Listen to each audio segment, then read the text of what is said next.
ओम नमो भगवते वासुदेवाय। जय श्री हरि। आप सभी का हमारे YouTube चैनल पर हार्दिक स्वागत है। आज द्वादशी के दिन आइए सुने एकादशी व्रत पारण की कथा। एकादशी के तरह ही द्वादशी तिथि का भी उतना ही महत्व होता है।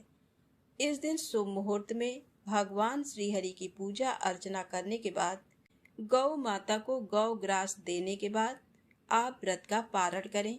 साथ ही इस दिन भगवान की पुण्यमयी कथाओं का श्रवण अवश्य ही करना चाहिए। अब आइए सुने तुलसी माता की पौराणिक कथा। किसी समय एक कुटुंब में ननद तथा भाभी साथ साथ रहती थी। ननद का विवाह अभी नहीं हुआ था। वह तुलसी के पौधे की बहुत सेवा करती थी, लेकिन उसकी भाभी को ये सब बिल्कुल भी पसंद नहीं था। जब कभी उसकी भाभी को बहुत क्रोध आता, तब वह उसे ताना देते हुए कहती कि जब तुम्हारा विवाह होगा तो मैं तुलसी ही बारातियों को खाने को दूंगी और तुम्हारे दहेज में भी तुलसी ही दूंगी। कुछ समय बीत जाने पर ननद का विवाह पक्का हुआ। विवाह के दिन भाभी ने अपनी कथनी अनुसार बारातियों के सामने तुलसी का गमला फोड़ दिया और खाने के लिए कहा। तुलसी की कृपा से वह फूटा हुआ गमला अनेकों स्वादिष्ट पकवानों में बदल गया। भाभी ने गहनों के नाम पर तुलसी की मंजरी से बने गहने पहना दिए। वह सभी सुंदर सोने जवाहरात में बदल गए। भाभी ने वस्त्रों के स्थान पर तुलसी का जनेऊ रख दिया। वह रेशमी तथा सुंदर वस्त्रों में बदल गया। ननद के ससुराल में उसके दहेज की बहुत प्रशंसा की गई। ये बात भाभी के कानों तक भी पहुंची। उसे बहुत आश्चर्य हुआ। उसे अब तुलसी माता की पूजा का महत्व समझ आया। भाभी की एक लड़की थी। वह अपनी लड़की से कहने लगी कि तुम भी तुलसी माँ की सेवा किया करो, तुम्हें भी बुआ की तरह फल मिलेगा। वह जबरदस्ती अपनी लड़की से सेवा करने को कहती, लेकिन लड़की का मन तुलसी सेवा में नहीं लगता था। लड़की के बड़े होने पर उसके विवाह का समय आता है। तब भाभी सोचती है कि जैसा व्यवहार मैंने अपनी ननद के साथ किया था, वैसा ही मैं अपनी लड़की के साथ भी करती हूँ, तो ये भी गहनों से लद जाएगी और बारातियों को खाने में पकवान मिलेंगे। ससुराल में इसे भी बहुत इज्जत मिलेगी। ये सोचकर वह बारातियों के सामने तुलसी का गमला फोड़ देती है, लेकिन इस बार गमले की मिट्टी मिट्टी ही रहती है। मंजरी तथा पत्ते भी अपने रूप में ही रहते हैं। जनेऊ भी अपना रूप नहीं बदलता है। सभी लोगों तथा बारातियों द्वारा भाभी की बुराई की जाती है। लड़की के ससुराल वाले भी लड़की की बुराई करते हैं। भाभी कभी भी अपने ननद को नहीं बुलाती थी। एक दिन भाई ने सोचा, मैं अपनी बहन से मिलकर आता हूँ। उसने अपनी पत्नी से कहा और कुछ उपहार बहन के पास ले जाने की बात कही। तब भाभी ने थैले में ज्वार भरकर कहा कि और तो कुछ नहीं है, तुम यही ले जाओ। वह दुखी मन से बहन के पास चल दिया। वह सोचता रहा कि कोई भाई अपने बहन के घर ज्वार कैसे ले जा सकता है। ये सोचकर वह एक गौशाला के पास रुका और ज्वार का थैला गाय के सामने पलट दिया। तभी गाय पालने वाले ने कहा कि आप गाय के सामने हीरे मोती सोना क्यों डाल रहे हो। तब भाई ने सारी बात उसे बताई और धन लेकर खुशी से अपनी बहन के घर की ओर चल दिया। दोनों बहन भाई एक दूसरे को देखकर अत्यंत प्रसन्न हुए और भाई ने वो सारे हीरे जवाहरात सोने अपनी बहन को दे दिया। बहन बहुत प्रसन्न होती है तो प्रेम से बोले, तुलसी माता की जय हो। हे तुलसी माता, जैसे आपने उस बहन और भाई पर कृपा करी, वैसे ही कहानी कहने वाले, कहानी सुनने वाले, साथ ही हुंकारा भरने वाले पर भी करना। प्रेम से बोले तुलसी माता की जय हो। अब आप सुनेंगे श्री जगन्नाथ जी की बड़ी ही पावन कथा, भगवत प्रसाद निष्ठ एक राजा की कथा। इस कथा को पूरा अवश्य सुनिएगा। यदि आपको कथा अच्छी लगे तो कमेंट्स में जगन्नाथ जी की जय अवश्य ही लिखिएगा। तो प्रेम से बोलें जगन्नाथ जी महाराज की जय हो।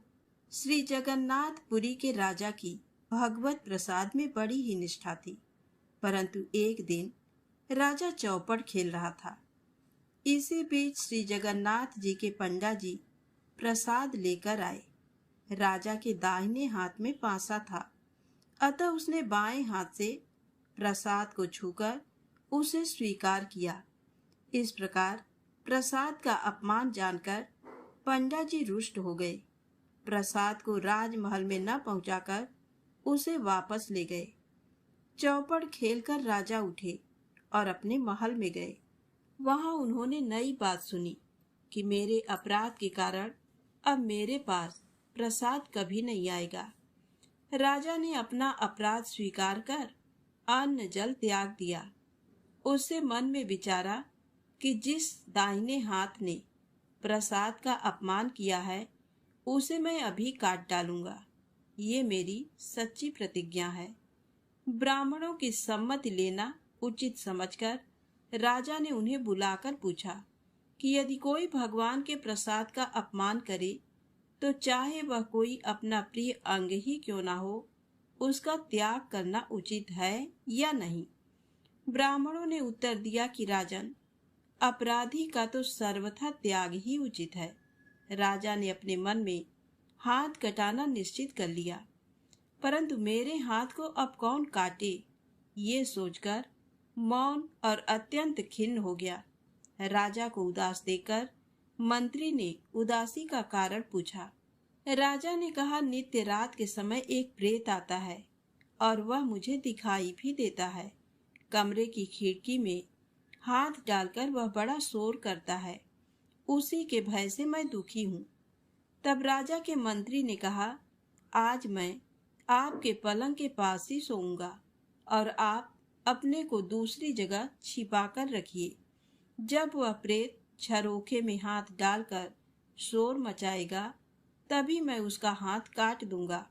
ये सुनकर राजा ने कहा, बहुत अच्छा, ऐसा ही करो। रात होने पर मंत्री जी के पहरा देते समय राजा अपने पलंग से धीरे से उठकर झरोखे में हाथ डालकर शोर मचाया। मंत्री ने उसे प्रेत का हाथ जानकर तलवार से काट डाला। राजा का हाथ कटा देखकर मंत्री जी बेहद लज्जित हुए और पछताते हुए कहने लगे कि मैं बड़ा मूर्ख हूँ, मैंने ये क्या कर डाला। राजा ने कहा, तुम निर्दोष हो, मैं ही प्रेत था, क्योंकि मैंने प्रभु से बिगाड़ किया था। राजा की ऐसी प्रसाद निष्ठा देखकर अपने पंडों से श्री जगन्नाथ जी ने कहा कि अभी अभी मेरा प्रसाद ले जाकर राजा को दो और उसके कटे हुए हाथ को मेरे बाग में लगा दो। भगवान के आज्ञानुसार पंडे लोग प्रसाद को लेकर दौड़े। उन्हें आते देखकर राजा आगे आकर मिले। दोनों हाथों को फैलाकर प्रसाद लेते समय राजा का कटा हुआ हाथ पूरा निकल आया। जैसा था वैसा ही हो गया। राजा ने प्रसाद को मस्तक और हृदय से लगाया। भगवत कृपा का अनुभव करके बड़ा भारी सुख हुआ। पंडे लोग राजा का कटा हुआ वह हाथ ले आए। उसे बाग में लगा दिया गया। उसे दौना के वृक्ष हो गए। उसके पत्र पुष्प नित्य ही जगन्नाथ जी के श्री अंग पर चढ़ते हैं। उनकी सुगंध भगवान को बहुत प्रिय लगती है। तो प्रेम से बोलें जगन्नाथ जी महाराज की जय हो। अब आइए सुने श्री जगन्नाथ जी की भक्त श्री कर्मा बाई जी की दूसरी कथा। श्री कर्मा जी नाम की एक भगवत भक्त देवी श्री पुरुषोत्तमपुरी में रहती थी। इन्हें वात्सल्य भक्ति अत्यंत प्रिय थी। ये प्रतिदिन नियम पूर्वक प्रातःकाल स्नान आदि किए बिना ही खिचड़ी तैयार करती और भगवान को अर्पित करती। प्रेम के बस में रहने वाले श्री जगन्नाथ जी भी प्रतिदिन सुघर सलोने बालक के वेश में आकर श्री कर्मा जी की गोद में बैठकर खिचड़ी खा जाते। श्री कर्मा जी सदैव चिंतित रहा करती थी कि बच्चे के भोजन में कभी भी विलंब ना हो जाए। इसी कारण वे किसी भी विधि विधान के पचड़े में न पड़कर अत्यंत प्रेम से सवेरे ही खिचड़ी तैयार कर लेती। एक दिन की बात है, श्री कर्मा जी के पास एक साधु जी आए। उन्होंने अपवित्रता के साथ खिचड़ी तैयार करके भगवान को अर्पण करते देखा। घबरा कर उन्होंने श्री कर्मा जी को पवित्रता के लिए स्नान आदि की विधियां बता दी। भक्तिमती श्री कर्मा जी ने दूसरे दिन वैसा ही किया, पर इस प्रकार खिचड़ी तैयार करते उन्हें देर हो गई। उस समय उनका हृदय रो उठा कि मेरा प्यारा श्याम सुंदर भूख से छटपटा रहा होगा। श्री कर्मा जी ने दुखी मन से श्याम सुंदर को खिचड़ी खिलाई। इसी समय मंदिर में अनेकों घृत से बने हुए पकवान निवेदित करने के लिए पुजारी जी ने प्रभु का आवाहन किया। प्रभु जूठे मुंह ही वहां चले गए। पुजारी जी चकित हो गए। उसने देखा उस दिन भगवान के मुखार बिंद में खिचड़ी लगी है। पुजारी जी भी भक्त थे। उनका हृदय क्रंदन करने लगा। उन्होंने अत्यंत कातर होकर प्रभु से असली बात जानने की प्रार्थना की। भगवान ने कहा, नित्य प्रति प्रातः काल मैं कर्माबाई के पास खिचड़ी खाने जाता हूँ। उनकी खिचड़ी मुझे बड़ी ही मधुर और प्रिय लगती है, पर आज एक साधु ने जाकर उन्हें स्नान आदि की विधियां बता दी, इसलिए खिचड़ी बनने में देर हो गई, जिससे मुझे क्षुधा का कष्ट तो हुआ ही, शीघ्रता में जूठे मुंह आ जाना पड़ा। भगवान की आज्ञानुसार पुजारी ने उस साधु को प्रभु की सारी बातें सुना दी। साधु घबराया हुआ श्री कर्मा जी के पास जाकर बोला, आप पहले की ही तरह प्रतिदिन सवेरे ही खिचड़ी बनाकर प्रभु को निवेदन कर दिया करें। आपके लिए किसी नियम की आवश्यकता नहीं है।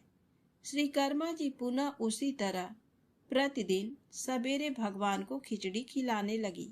श्री कर्मा जी परमात्मा के पवित्र और आनंदमय धाम में चली गईं, पर उनके प्रेम की गाथा आज भी विद्यमान है। श्री जगन्नाथ जी के मंदिर में आज भी प्रतिदिन प्रातःकाल खिचड़ी का भोग लगाया जाता है। तो प्रेम से बोलें, श्री जगन्नाथ जी भगवान की जय हो।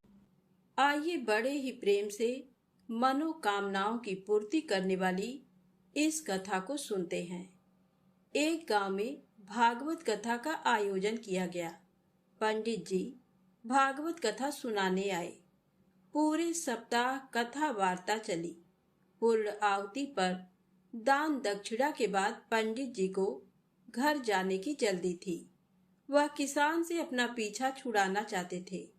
उन्होंने जल्दबाजी में अपना भांग घोटने का सिलबट्टा उसे दे दिया और बोले, ये ठाकुर जी हैं, इनकी सेवा पूजा करना। किसान ने कहा, महाराज मैं सेवा पूजा का तरीका भी नहीं जानता, आप ही बताएं। पंडित जी ने कहा, पहले खुद नहाना, फिर ठाकुर जी को नहलाना, इन्हें भोग चढ़ाकर फिर खाना। इतना कहकर पंडित जी ने घोड़े को दौड़ाया और जल्दी से वहां से चल दिए। किसान बहुत ही सीधा और सरल आदमी था। पंडित जी के कहे अनुसार सिलबट्टे को बतौर ठाकुर जी अपने घर में स्थापित कर दिया। दूसरे दिन स्वयं स्नान कर सिलबट्टे रूपी ठाकुर जी को नहलाया। विधवा माँ का बेटा था, खेती भी ज्यादा नहीं थी, इसलिए भोग में अपने हिस्से का बाजरी का टिक्का एवं मिर्च की चटनी रख दी। ठाकुर जी से किसान ने कहा, पहले आप भोग लगाओ, फिर मैं खाऊंगा। जब ठाकुर जी ने भोग नहीं लगाया तो बोला, पंडित जी तो धनवान थे, खीर पूड़ी एवं मोहन भोग लगाते थे, मैं तो गरीब किसान का बेटा हूँ, इसलिए मेरी रोटी चटनी का भोग आप कैसे लगाएंगे? पर साफ साफ सुन लो, मेरे पास तो यही भोग है। खीर पूड़ी मेरे बस की नहीं है। ठाकुर जी ने भोग नहीं लगाया तो किसान भी सारा दिन भूखा रहा। इसी तरह वह रोज का एक बाजरे का ताजा टिक्का एवं मिर्च की चटनी रख देता और भोग लगाने की प्रार्थना करता। ठाकुर जी तो पसीज ही नहीं रहे थे। ये क्रम निरंतर 6 दिन तक चलता रहा। छठे दिन किसान बोला, ठाकुर जी, चटनी रोटी खाते क्यों नहीं हो? शर्माते क्यों हो? आप कहो तो मैं आंखें मूंद लूं, फिर खा लेना। ठाकुर जी ने फिर भी भोग नहीं लगाया। किसान भी भूखा प्यासा था। 7वें दिन किसान परेशान हो गया और फूट फूट कर रोने लगा और कहने लगा कि सुना था आप दीन दयालु हो, पर आप भी गरीब की कहाँ सुनते हो। मेरा रखा ये टिक्का एवं चटनी आकर नहीं खाते हो तो मत खाओ, अब मुझे भी नहीं जीना है। इतना कह उसने सिलबट्टा उठाया और सिर फोड़ने को तैयार हुआ। अचानक सिलबट्टे से एक प्रकाश पुंज प्रकट हुआ एवं किसान का हाथ पकड़कर कहा, देख किसान, मैं तेरी चटनी टिक्का खा रहा हूँ। ठाकुर जी बाजरे का टिक्का एवं मिर्च की चटनी मजे से खा रहे थे। अब आधा टिक्का खा लिया तो किसान बोला, क्या ठाकुर जी मेरा पूरा टिक्का खा जाओगे? मैं भी 6 दिन से भूखा हूँ। आधा टिक्का तो मेरे लिए भी रखो। ठाकुर जी ने कहा, तुम्हारी चटनी रोटी बड़ी मीठी लग रही है, तुम दूसरी खा लेना। किसान ने कहा, प्रभु, माँ मुझे एक ही रोटी देती है, यदि मैं दूसरी लूंगा तो माँ भूखी रह जाएगी। प्रभु ने कहा, फिर ज्यादा क्यों नहीं बनाते? किसान ने कहा, खेत छोटा सा है और मैं अकेला। तब ठाकुर जी ने कहा, और खेत जोत लो। किसान बोला, प्रभु, मेरे पास बैल थोड़े ही हैं, मैं तो खुद ही जोता हूँ। ठाकुर जी ने कहा, तो तुम नौकर रख लो। तब किसान ने कहा, प्रभु, आप तो मेरी मजाक उड़ा रहे हैं। नौकर रखने की हैसियत होती तो 2 वक्त की रोटी हम माँ बेटे ना खा लें। इस पर ठाकुर जी ने कहा, चिंता मत कर, मैं तेरी सहायता करूंगा। कहते हैं तब से ठाकुर जी ने किसान का साथी बनकर उसकी सहायता करनी शुरू की। किसान के साथ खेत में काम काज कर उसे अच्छी जमीन एवं बैलों की जोड़ी दिलवा दी। कुछ अरसे बाद घर में गाय भी आ गई। मकान भी पक्का बन गया। सवारी के लिए घोड़ा आ गया। किसान एक अच्छा खासा जमींदार बन गया। कई साल बाद पंडित जी पुनः किसान के गांव भागवत कथा करने आए। किसान भी उनके दर्शन को गया। प्रणाम कर बोला, पंडित जी, आप जो ठाकुर जी देकर गए थे वे 6 दिन तो भूखे प्यासे रहे एवं मुझे भी भूखा प्यासा रखा। 7वें दिन उन्होंने भूख के मारे परेशान होकर मुझ गरीब की रोटी खा ही ली। इतनी कृपा है कि खेत में मेरे साथ कंधे से कंधा मिलाकर हर काम में मदद करते हैं। अब तो घर में गाय भी है। 7 दिन का घी दूध का सीधा मैं ही भेजूंगा। पंडित जी ने सोचा, मूर्ख आदमी है, मैं तो भांग घोटने का सिलबट्टा देकर गया था। गांव में पूछने पर लोगों ने बताया कि चमत्कार तो हुआ है। किसान वह गरीब नहीं रहा, जमींदार बन गया है। दूसरे दिन पंडित जी ने किसान से कहा, कल कथा सुनने आओ तो अपने साथ अपने उस साथी को लेकर आना जो तुम्हारे साथ खेत में काम करता है। घर आकर किसान ने प्रभु से निवेदन किया कि कथा में चलो, तो प्रभु ने कहा, मैं नहीं चलता, तुम जाओ। किसान बोला, तब क्या उन पंडित जी को आपसे मिलाने घर ले आऊं? प्रभु ने कहा, बिल्कुल नहीं, मैं झूठी कथा कहने वालों से नहीं मिलता। जो मुझसे सच्चा प्रेम करता है और जो अपना काम मेरी पूजा समझ करता है, मैं उसी के साथ रहता हूँ। मैं तो भक्त के बस में रहता हूँ। तो बोलिए श्री राधा कृष्ण भगवान की जय। बोलिए श्री लक्ष्मी नारायण भगवान की जय। भगवान श्री लक्ष्मी नारायण जी के चरणों का ध्यान करते हुए तुलसी माता की इस पावन कथा को सुनते हैं। सांवरली मुनि की पुत्री तुलसी अपूर्व सुंदरी थी। उनकी इच्छा थी कि उनका विवाह भगवान नारायण के साथ हो। इसके लिए उन्होंने नारायण पर्वत की घाटी में स्थित बद्री वन में घोर तपस्या की। दीर्घ काल तक तपस्या के उपरांत ब्रह्मा जी ने प्रसन्न होकर दर्शन दिया और वर मांगने को कहा। तुलसी जी ने कहा, सृष्टिकर्ता ब्रह्मदेव, आप अंतर्यामी हैं, सबके मन की बात जानते हैं। फिर भी मैं अपनी इच्छा आपसे बताती हूँ। मैं चाहती हूँ कि भगवान श्री नारायण मुझे पति रूप में मिले। ब्रह्मा जी ने कहा, तुम्हारा अभीष्ट तुम्हें अवश्य मिलेगा। अपने पूर्व जन्म में किसी अपराध के कारण तुम्हें श्राप मिला है। इसी प्रकार भगवान श्री नारायण के एक पार्षद को भी दानव कुल में जन्म लेने का श्राप मिला है।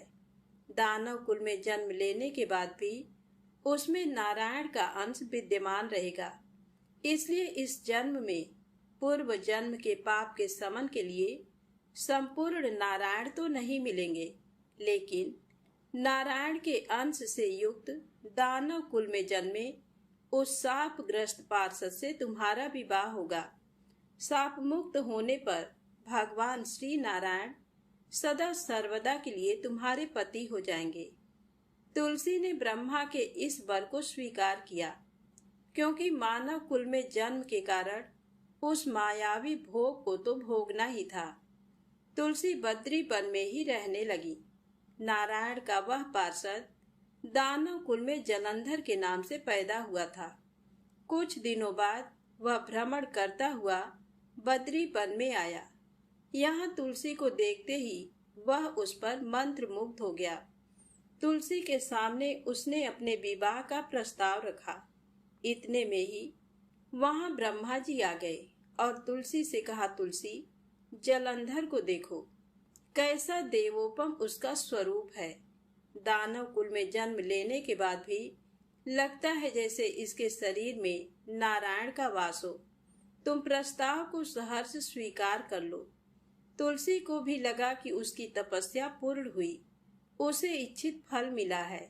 जलंधर के साथ उसका गंधर्व विवाह हो गया और वह जलंधर के साथ उसके महल में पत्नी बनकर आ गई। जलंधर ने अपनी परम सुंदरी सती साध्वी पत्नी तुलसी के साथ बहुत दिनों तक राज किया। उसने अपने राज का इतना विस्तार किया कि देवलोक तक उसके अधिकार में आ गया। स्वर्ग का सुख भोगने वाले देवताओं की दशा भिखारियों जैसी हो गई। जलंधर किसी को कष्ट नहीं देता था, पर अधिकार और राज्य छिन जाने से सारे देवता मिलकर ब्रह्मा, विष्णु और शिव जी की सभा में गए तथा अपनी विपत्ति सुनाई। ब्रह्मा जी ने कहा, तुलसी परम साध्वी है, उसका विवाह जलंधर से मैंने ही कराया था। जलंधर को तब तक नहीं हराया या मारा जा सकता जब तक तुलसी को ना छला जाए। विष्णु जी ने कहा, जलंधर पूर्व जन्म में मेरा पार्षद था। श्राप के कारण उसे दैत्य कुल में जन्म लेना पड़ा। इस जन्म में भी मेरा अंश उसमें व्याप्त है। साथ ही तुलसी के पतिव्रत धर्म से वह अजेय है। फिर देवताओं की सहमति से भगवान शिव ने जलंधर के पास संदेश भेजा कि या तो वह देवताओं को राज्य लौटा दे या फिर उनसे युद्ध करे। जलंधर शंकर जी के पास पहुंचा। उसने कहा, देवाधिदेव, आपके लिए देवताओं का पक्ष लेना उचित नहीं है। राज्य बढ़ाना हर राजा का कर्तव्य है। मैं किसी को दुखी नहीं कर रहा हूँ। देवताओं से कहिए कि वे मेरी प्रजा बनकर रहें। मैंने आपका कोई भी अपमान नहीं किया है। हमारा आपका युद्ध शोभा नहीं देता है। अगर आप हार गए तो बड़ी लज्जा की बात होगी। मैं हार गया तो आपकी कीर्ति बहुत अधिक नहीं बढ़ेगी। भगवान शंकर फिर हंसने लगे। वे तो सब रहस्य समझते थे। तुलसी और जलंधर के पूर्व जन्म के श्राप की अवधि लगभग पूरी हो चुकी थी। फिर शंकर जी बोले, इसमें कीर्ति और लज्जा की बात नहीं है। तुम देवों का राज्य लौटाकर उन्हें उनके पद पर प्रतिष्ठित होने दो। युद्ध से बचने का यही एक उपाय है। जलंधर ने कहा, मैंने युद्ध के बल से देवलोक जीता है। कोई उसे युद्ध के द्वारा ही वापस ले सकता है। ये मेरा अंतिम उत्तर है। अब मैं जा रहा हूँ। ऐसा कहकर जलंधर चला गया। उसने अपनी पत्नी तुलसी को सारी बातें बताई और कहा, कर्म भोग सब काल सूत्र में बंधा है। जीवन में हर्ष शोक भय सुख दुख मंगल अमंगल काल के अधीन है। हम तो केवल निमित्त हैं। संभव है भगवान शिव देवों का पक्ष लेकर मुझसे युद्ध करें। तुम चिंता मत करना, तुम्हारा सती तेज मेरी रक्षा करेगा। दूसरे दिन भगवान शंकर के नेतृत्व में देवताओं ने युद्ध छेड़ दिया। जलंधर ने भीषण बाणों की वर्षा कर उनका वेग रोका। उसके प्रहार से देवता डगमगाने लगे। उसने दानवी शक्ति का प्रयोग कर मायावी युद्ध आरंभ किया। युद्ध स्थल पर वह किसी को भी दिखाई नहीं देता था, पर उसके अस्त्र शस्त्र प्रहार कर देवों को घायल कर रहे थे। देवगण अपने अस्त्र चलाएं तो किस पर चलाएं, क्योंकि कोई शत्रु सामने था ही नहीं। कई दिनों तक इस तरह भयंकर युद्ध चला। जलंधर पराजित नहीं हुआ। तब शिव जी ने विष्णु से कहा, विष्णु कुछ तो उपाय करो, अन्यथा मेरा तो सारा यश मिट्टी में मिल जाएगा। विष्णु जी ने सोचा, बल से तो जलंधर को हराया नहीं जा सकता, इसलिए छल का सहारा लेना ही पड़ेगा। उन्होंने तुरंत अपना स्वरूप जलंधर जैसा बनाया और अस्त्र शस्त्र से सुसज्जित हो तुलसी जी के पास पहुंच गए। बोले, प्रिय, मैं युद्ध जीत गया। सारे देवता भगवान शंकर समेत हार गए। इस खुशी में आओ, मैं तुम्हें अपने अंग से लगा लूं। पति को प्रत्यक्ष खड़ा देख तथा विजय का समाचार सुन वह दौड़कर मायावी जलंधर के गले से लिपट गई। इस प्रकार पति पत्नी दोनों ने आलिंगन हो खूब खुशी मनाई। पर पुरुष के साथ इस प्रकार के व्यवहार से उसका सती तेज नष्ट हो गया। उसका सती तेज जो जलंधर की कवच के रूप में रक्षा कर रहा था, वह कवच नष्ट हो गया। जलंधर शक्तिहीन हो गया। ये जानते ही भगवान शंकर ने अपने त्रिशूल से प्रहार किया। त्रिशूल के लगते ही जलंधर जलकर भस्म हो गया। जलंधर के मरने को जानकर विष्णु अपने असली रूप में आ गए। सामने अपने पति जलंधर के स्थान पर भगवान विष्णु को खड़ा देख तुलसी बहुत विस्मित हुई। उसको पता लग गया कि स्वयं नारायण ने उसके साथ छल किया है। क्रोध में आकर तुलसी जी ने श्राप दिया, एक सती स्त्री का सतीत्व भंग करने के अपराध में तुम हृदयहीन पत्थर हो जाओ। विष्णु जी ने तुलसी के श्राप को सिरोधार्य कर कहा, देवी, तुम्हारे तथा जलंधर के कल्याण के लिए मुझे ऐसा करना पड़ा। तुम दोनों को श्राप मुक्त करना था। तुम भी अब अपना शरीर त्याग कर तुलसी बिरवा के रूप में जन्म लोगी और मेरी पूजा तुलसी दल से होगी। मैं शालिग्राम पत्थर बनूंगा। मेरे शीश पर तुम आदर से विराजमान होगी। तुम्हारे पति की हड्डियों के चूर्ण से शंख की उत्पत्ति होगी। उस शंख ध्वनि से देवताओं तथा मेरी पूजा आराधना होगी। जहाँ शंख ध्वनि होगी वहाँ मंगलमय मैं विराजमान रहूंगा। तुमने पूर्व जन्म में बद्री वन में मुझे पाने के लिए बड़ी तपस्या की थी। अब अगले जन्म में मैं नारायण प्रस्तर के रूप में बद्रीनाथ वन में स्थापित होऊंगा और मेरी पूजा अर्चना फल फूल से ना होकर तुम्हारी तुलसी दल से होगी।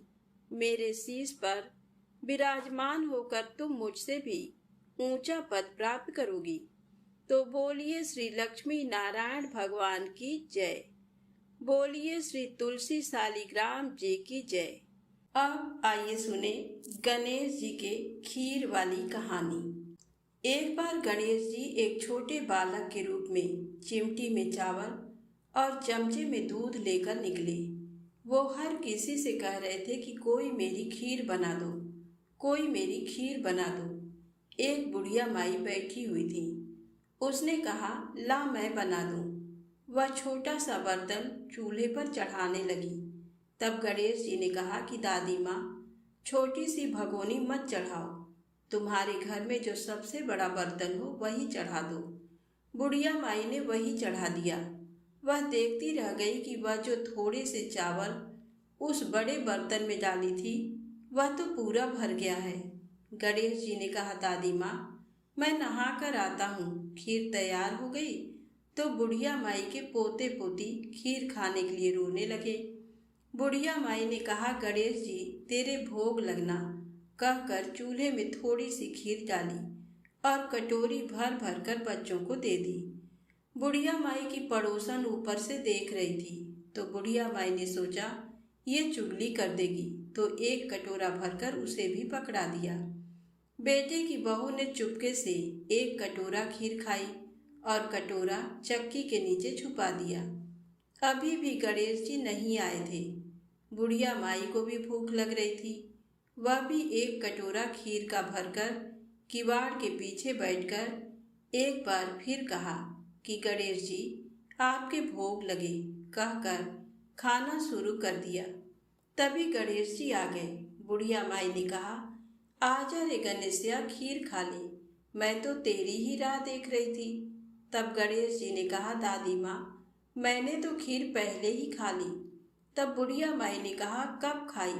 गणेश जी ने कहा, जब तेरे पोते पोती ने खाई तब खाई थी, जब तेरी पड़ोसन ने खाई तब खाई थी, और जब तेरी बहू ने खाई तब भी खाई थी, और अब तूने खाई तो मेरा पेट पूरा ही भर गया। बुढ़िया माई ने कहा, बेटा और सारी बात तो सच है, पर बहू बेचारी का तो नाम मत लो, वह तो सुबह से काम में लग रही है, उसने फिर कब खाई? तब गणेश जी ने कहा, चक्की के नीचे देख, जूठा कटोरा पड़ा है, और तूने तो मेरे भोग लगाया, वह तो वैसे ही खा गई। बुढ़िया माई ने कहा, बेटा घर की बात है, घर में ही रहने दो। अब बताओ बची हुई खीर का क्या करूं? तब गणेश जी ने कहा, नगरी जिमा दो। बुढ़िया माई ने पूरी नगरी जिमा दी, फिर भी बर्तन पूरा ही भरा था। राजा को पता लगा तो बुढ़िया माई को बुलाया और कहा, क्यों रे बुढ़िया, ऐसा बर्तन तेरे घर पर शोभा नहीं देता, ये तो हमारे घर पर शोभा देगा। बुढ़िया माई ने कहा, राजा जी आप ले लो। राजा जी ने खीर का बर्तन महल में मंगा लिया। लाते ही खीर में कीड़े मकोड़े, बिच्छू कचले हो गए और दुर्गंध आने लगी। ये देखकर राजा ने बुढ़िया माई से कहा, बुढ़िया बर्तन वापस ले जा, जा तुझे हमने दिया। बुढ़िया माई ने कहा, राजा जी आप देते तो पहले कभी का दे देते, ये बर्तन तो मुझे गणेश जी ने दिया है। बुढ़िया माई ने बर्तन वापस लिया। लेते ही खीर सुगंधित हो गई। घर आकर बुढ़िया माई ने गणेश जी से कहा, बची हुई खीर का क्या करें? तब गणेश जी ने कहा, झोपड़ी के कोने में गड्ढा खोदकर गाड़ दो, उसी जगह सुबह उठकर वापस खोदेगी तो धन के 2 चरे मिलेंगे। ऐसा कहकर गणेश जी अंदर ध्यान हो गए। जाते समय झोपड़ी के लात मारते हुए गए तो झोपड़ी के स्थान पर महल हो गया। सुबह बहू ने फावड़ा लेकर पूरे घर को खोद दिया तो कुछ भी नहीं मिला। बहू ने कहा, सासू जी थारो गणेश जी तो झूठे हैं। सास ने कहा, बहू मारो गणेश झूठो तो नहीं है, ला मैं देखूं। वह सुई लेकर खोदने लगी तो टन टन करते 2 धन के चरे निकल आए। बहू ने कहा, सासू जी गणेश जी तो साचो ही हैं। सास ने कहा, गणेश जी तो भावनाओं के भूखे हैं। हे गणेश जी महाराज, जैसा आपने बुढ़िया माई को दिया वैसा सबको देना। कहानी कहने वाले, सुनने वाले और हुंकारा भरने वाले सबको देना। तो प्रेम से बोले गणेश जी महाराज की जय हो।